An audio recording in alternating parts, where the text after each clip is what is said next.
How's it going, everybody? It's MrScaryMuffin. We are back with the finals. I was going to zoom in on this card over here, but then my webcam is totally terrible. I was going to zoom in on the crest. It has this nice little Pokemon Regionals crest on it. But yeah, but Julia, on the other hand, has a fantastic new webcam. Woo! She's like, look at this screen, I guess. Kind of thing. Anyways, as mentioned, this is the finals of the BC Regionals tournament. It is between Bidier Jing on the left-hand side. He's going to be playing the Good Stuffs deck, and then on the right is James Good from, I believe, Washington State, maybe from Oregon, but I'm pretty sure it's Washington State, and he's playing Big Basics, so Big Basics made it up to the top. Let's get going with this game over here. And can you see all right, Jules? Excuse me. Yes, and please apologize. I apologize for any sneezing I do during the length of this video. Alright, so switch early on, and Beedee drops the Verbank. And dropping the Verbank, like I mentioned before, is actually a really good move, especially against Big Basics, because you know they're running 2 Verbanks, so if you get yours down first, it essentially puts 2 dead cards into their deck. Exactly, yeah. It's the same thing as we saw, like I said, I think in one of the earlier videos, you know, back when Skyro was pretty much the only stadium that most people used. It's the same thing. The first person to get it out would just create dead cards in the other decks. So it, you know, if you're ending them to 1 later in the game and that's what they draw, more the merrier, right? The question is, the other thing though is, like, sometimes if you don't hit your laser and they hit their laser first, it does become a problem, because Verbank is a pretty unforgiving stadium. Adding those 2 additional poison counters per turn. But as you can see, BDA actually has 2 stadiums actually. He's got his other Verbank and Tropical Beach, which is interesting too, but I guess that does help with setup as well. And if he needs to counter a Verbank, if, like you said, right, if the Verbank's not going his way, right, he can counter out of it. I don't know if you saw the camera. You can't see the camera there, but Jasmine was like dancing her Munchlax and Bulbasaur plushies on the camera. They were dancing on my head and stuff like that. Own it. So BDA attaches and passes, and photographs are being taken of this epic game. We had the banners behind us. Oh, nice. Yeah. Oh, another picture taken there. So got the DCE down on Tornadus EX, and it can do 60 if James Good has a switch, and he's skylighting, so he's probably going to go for something of the sort, either switch or laser, depending on what's in his hand, I'd imagine. Yeah, there's the switch. Another hollow deck. Yeah, right? Jeez, these people, like, instead of spending all your time getting reverse stuff, just play the game. Because each reverse card, doesn't that, like, boost the price by at least a couple dollars, just by it being increases by like 25 to 50%. So like if it's $1, it'd be like $1.50. If it's like $5, it'd be $7.50. That kind of stuff.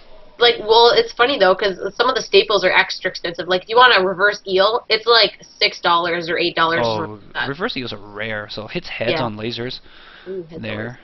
Gets the poison counter. That's the fancy poison counters that we get from that plasma box thing, right? The elite box. The elite box. Sleep check is A-OK. And so I mentioned my camera died here. Actually, we are filming with an iPhone. Major props to Mark Hansen for lending us that iPhone. Thanks, Mark. Thanks, Mark. And I didn't have a tripod for it. I didn't have a grip or anything like that to work with the tripod I had. So if the camera's a little shaky, it's the patented MrScaryMuffin unsteady cam. Yeah. Literally, I was like holding the camera like this with my elbows on the table, and then the blood slowly drained out of my hands as I was holding it, and it's like then that's when my hand starts shaking, and if I let go one hand to try to get blood into it, like it was super shake. Yeah, it was. So he gets a scramble switch, which is neat. I like that. That's the ace spec that he uses. Yes, he has the scramble switch, and he's got the metal energy, so he can actually Righteous Edge and remove that DCE if he wanted to. So he's thinking about it. He doesn't know what he wanted to do. He has another metal energy too in his tattoo, I think, as well, right? Yeah. So you can get that ready to go for Steel Bullet too. Okay, so then he's prepping the Bouffalon instead, and he's going to Righteous Edge with just 1 energy. Doesn't look like he's planning to Steel Bullet then in the future. Well, no, he's keeping it in hand. He has another metal in hand as well. So, you know, he's hanging on to it just in case. But yeah, the Bouffalon is probably a good bet against the Mewtwo as well. Mm-hmm. And then keeping the Righteous Edge up there too is kind of nice because I mean that's what he's going to be trying to use as the Mewtwo. He's going to try and DCE it and things like that to attack, right? Exactly. So keeping its Righteous Edge is probably a little more effective. And there's no way for big basics to recover those double colorless energies anyways. He does discard his Garbodor with Ultra Ball because Garbodor is absolutely worthless in this matchup. And he's going to slap him with his Righteous Edge. Where's your damage? Where's your damage? I think this is James. I'm not too sure how far James has played before. I'm not too familiar with Washington players, but I think this may be one of his first finals. I don't think he's done this well before, so there's a bit of nerves going on, and he's a little bit careful about how he's playing, making sure he's not making mistakes.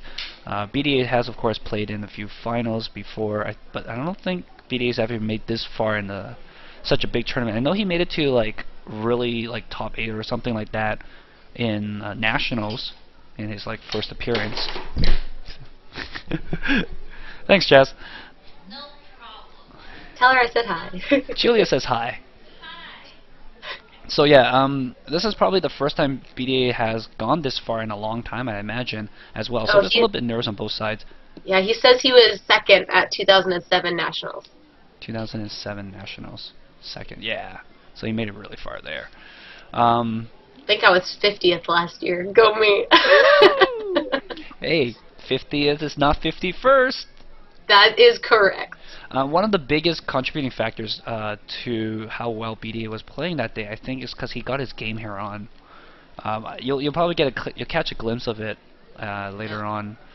I did record the award ceremony, so we can have that running when we do our post-commentary stuff.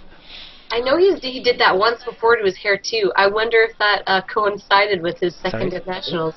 I said he did the rose to his hair too. From Jasmine. Oh.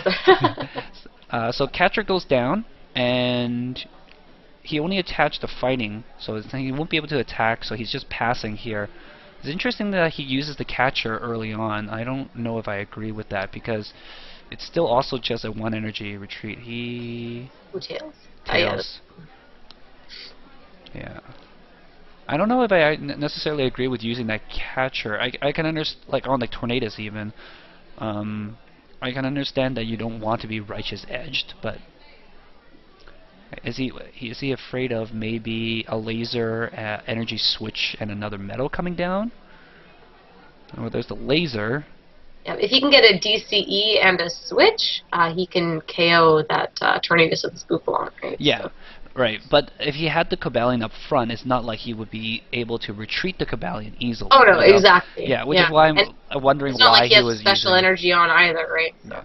That's why I was wondering about that catcher. Like, it seemed like a waste of resources, and resources are hard to come by in big basics. You don't have an easy recovery mechanism.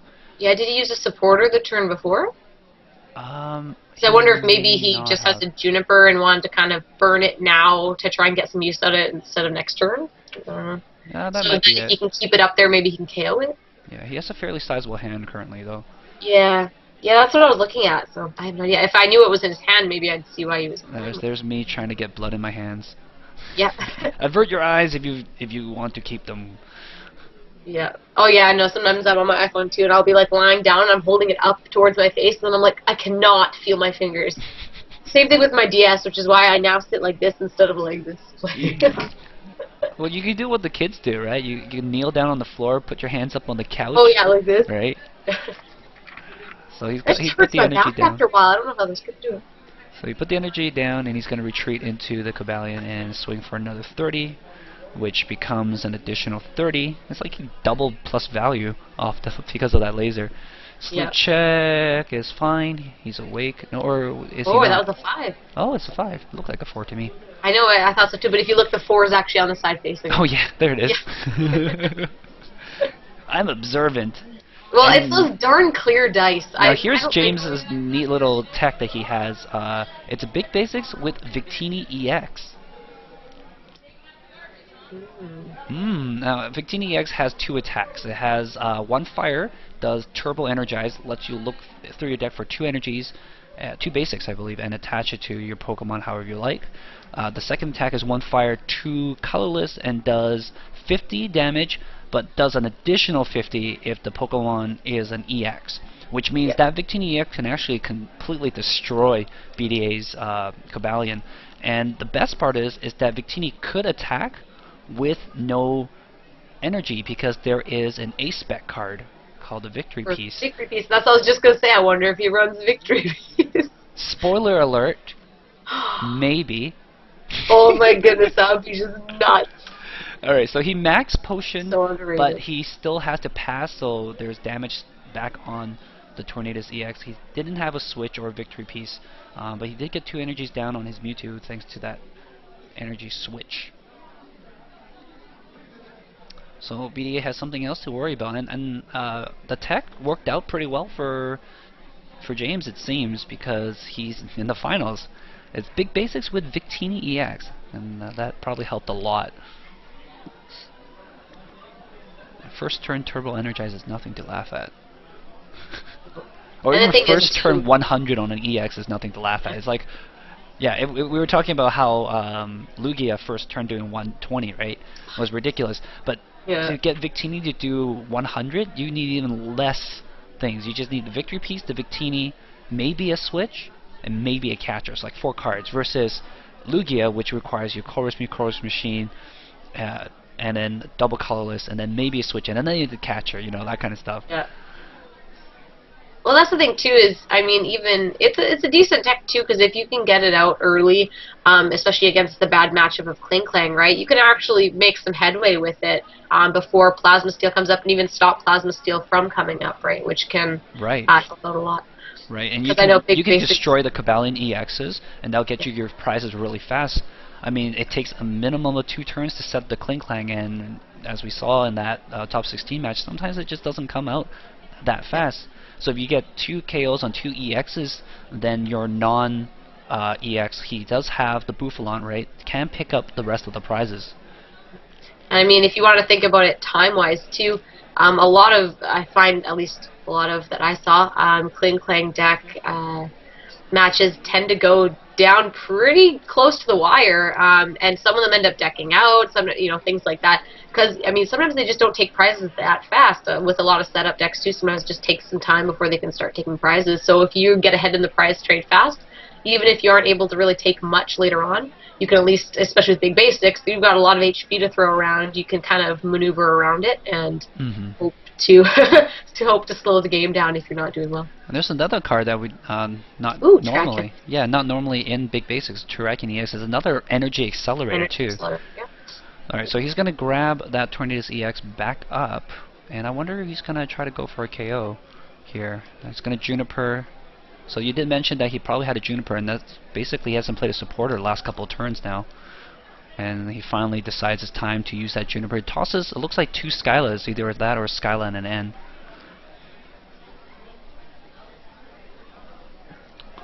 But yeah, he has a few things too. But, if you're playing against Kling, most Klinglands will probably run 1 or 2 Tool Scrappers because of that Garbodor matchup. So it will get rid of that Victory Piece sooner than later, no doubt. Yeah. You see my finger there in the bottom right? Just kind of stuck out for a bit. It's going to attach. He could, if he has a Victory Piece in hand, he could attach the fire to retreat manually and take first blood, because neither player has KO anybody yet so far. Bidier going for the slow and steady 30 at a time, and James not using his supporters that much, so he's a little bit slow on the get-go. He's going to put the fire on Landorus, and Landorus needs 2 fighting, 1 colorless in order to do his second attack, so this fire is not going to be super helpful until at least 2 more attachments. Razor Beams, okay.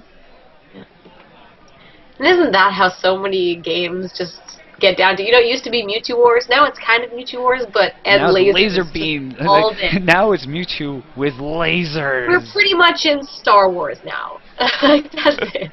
We have psychics and we have lasers. It's Star Wars. Yep. Let's just hope no one's a stormtrooper, because they don't hit anything.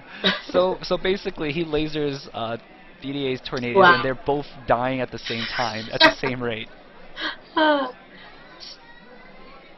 both of them are at 120 each right now.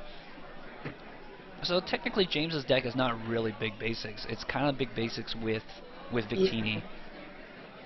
That's actually a really interesting mix. And I wonder how much that Victini came into play in the other matchups that he played throughout the entire time, because we didn't get to see his matches leading up to this.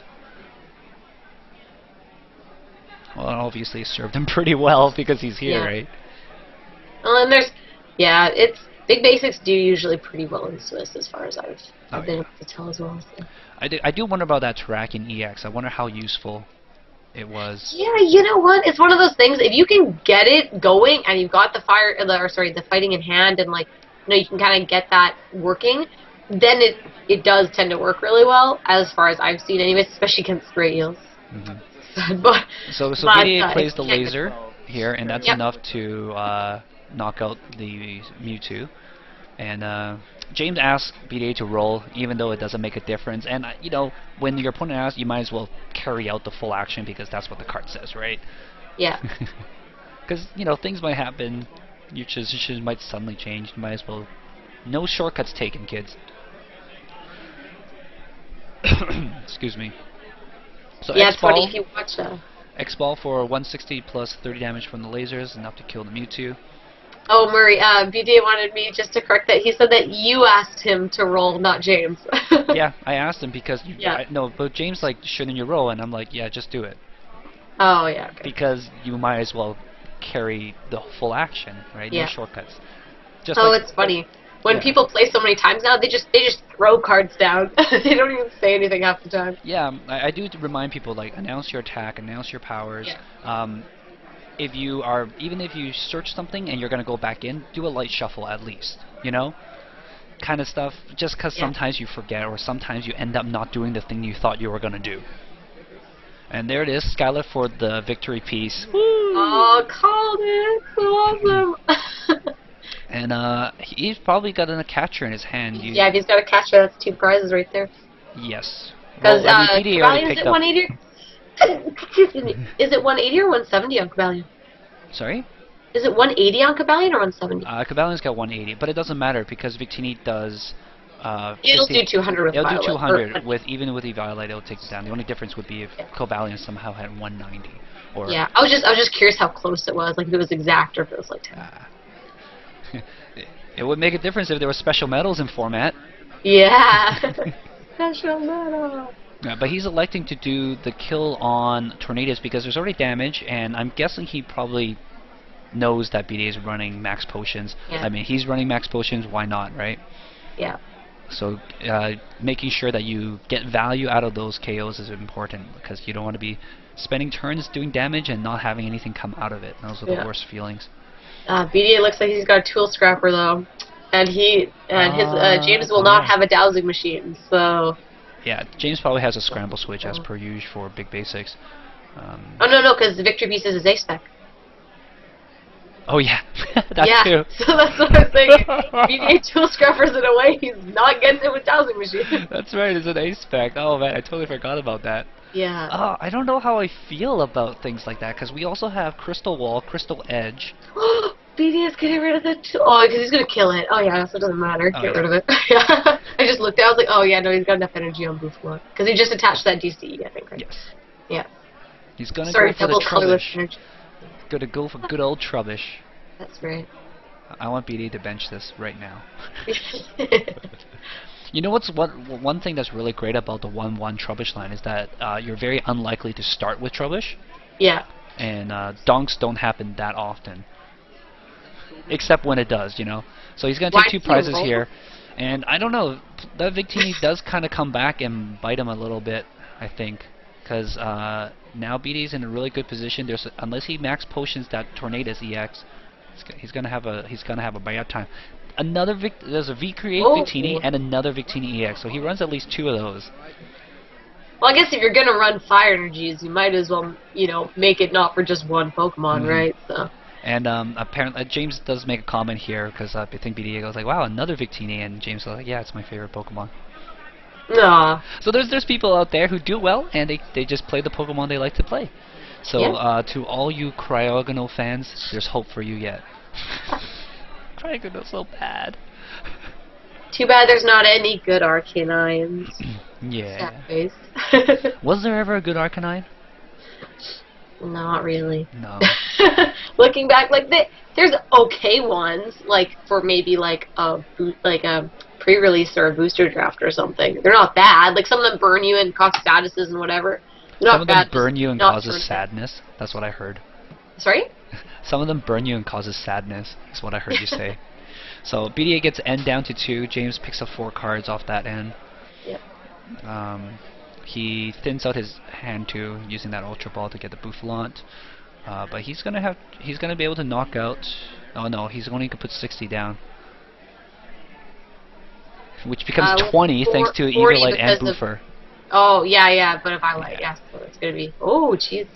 Yeah, like suddenly Extra. weakness doesn't make that much difference. But if he gets another fighting down, then that Bouffalant's gonna be dead next turn anyways. And there's catcher for game. Yeah. Alright, so that's it for game 1. BDA takes it in a convincing manner, I think.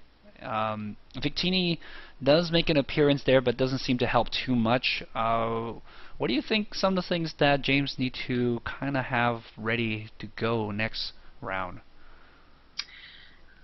It's hard to say because they're both running so similar to the same deck. At least, well, like you said earlier with BDA is more like a toolbox.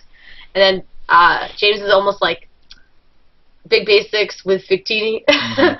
So it's really, really hard to say. To be honest, I find it kind of breaks down to just kind of who gets the energy acceleration that they need and who gets set up faster. Right. So it's tough. So I think, if he's going to go Victini, he should go fast with Victini because like you saw there, it was a bit of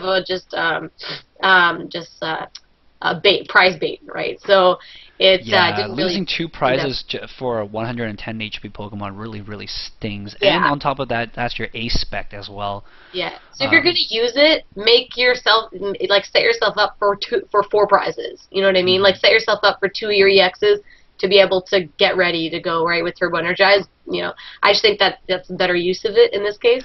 I think James needs to avoid using his fighting types a little bit. Yeah, he needs to focus. He needs to focus on his Bouffalant. He needs to focus on his Tornadus and his Mewtwo, because BDA doesn't run anything that's weak to fighting types, and he's also got the Tornadus like onslaught that is resistant to the fighting type. Is going to be really hard to do damage, especially early on. You might be able to do a late game stuff with some energy switch shenanigans, but without scramble switch is also very hard to do to threat that, and I think BDA probably will keep that in mind for next game. But BDA does have to be careful with this Cobalion play because it can die basically any time it comes down. Yeah, and even too with James, I mean, he does run a regular Victini as well, right?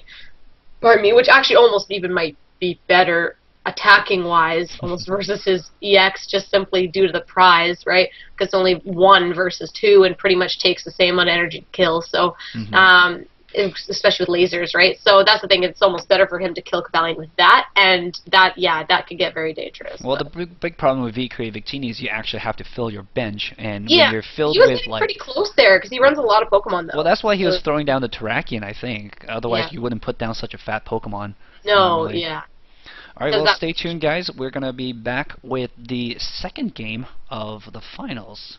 Woo!